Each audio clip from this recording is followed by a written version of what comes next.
We have breaking news from Haiti, where the country's president is dead this morning, assassinated in what's being described as a middle-of-the-night attack. Jovenel Moise had been in office for 4 years and had been the target of months of protests. Haiti's interim prime minister said Moise's wife was also wounded in the attack. That's right. The president of Haiti was assassinated in his own home.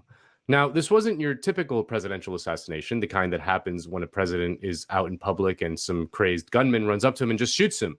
This was a well-executed assault on his house by highly trained mercenaries from the United States and Colombia.